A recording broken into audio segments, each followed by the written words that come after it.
ഞാൻ എപ്പോഴും പറയുന്ന ഒരു സംഭവമാണ്, നമ്മൾ കഷ്ടപ്പെട്ടുണ്ടാക്കുന്ന പൈസ നമ്മൾ കറക്റ്റായിട്ട് യൂട്ടിലൈസ് ചെയ്യണം, നമ്മൾ കറക്റ്റായിട്ട് റിസർച്ച് ചെയ്ത് ഇൻവെസ്റ്റ് ചെയ്യണം എന്നുള്ളത്. കാര്യം നമ്മൾ ഉണ്ടാക്കുന്ന പൈസയുടെ ഉത്തരവാദിത്തം നമ്മുടേത് മാത്രമാണ്.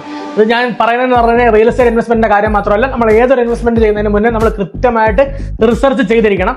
ഞാനിപ്പോൾ നിൽക്കുന്ന ദുബൈയിലെ തന്നെ ഒരു ടോപ്പ് ടിയർ ഡെവലപ്പറുടെ ഷോ അപ്പാർട്ട്മെന്റിലാണ്. ജസ്റ്റ് ടൂണൊക്കെ നിങ്ങൾക്ക് ഈ വീടൊന്ന് കാണിച്ചു തരാം, എന്നിട്ട് ഞാൻ നിങ്ങൾക്ക് പറഞ്ഞുതരാം എന്തുകൊണ്ടാണ് അവിടെ ഇൻവെസ്റ്റ് ചെയ്യേണ്ടത്.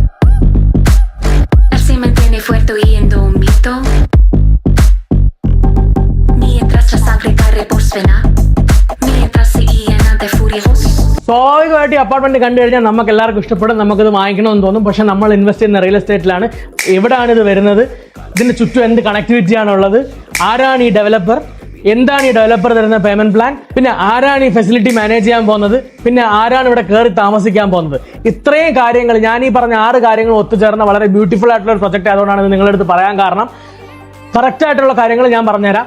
സാധാരണ ഉള്ള പ്രൊജക്റ്റിൽ വരുന്ന പോലെ തന്നെ 20% ഡൗൺ പേയ്മെന്റ് ആയിട്ട് വരും. ഇവിടെ എന്ന് പറഞ്ഞാൽ നമുക്ക് 2 വട്ടമായിട്ട് കൊടുത്താൽ മതി. 10%, പിന്നെ മന്ത്ലി 0.25%, അതായത് വെറും 1625 ദിറംസ്. പിന്നെ അതിനുശേഷം ഇടയ്ക്കിടയ്ക്ക് ബുള്ളറ്റ് പേയ്മെന്റ്സ് ഉണ്ടാവും. പിന്നെ എല്ലാവരും ചോദിക്കുന്ന ഒരു ചോദ്യമാണ്, ഈ അമ്യൂണിറ്റീസ് ഒക്കെ പറഞ്ഞാണെങ്കിൽ കിട്ടുമെന്ന്. ഈ പറഞ്ഞ ഡെവലപ്പർ ഓൾറെഡി ചെയ്ത് വെച്ചേക്കുന്ന അമ്യൂണിറ്റീസ് ഒക്കെ ഒന്ന് കണ്ടേക്ക്.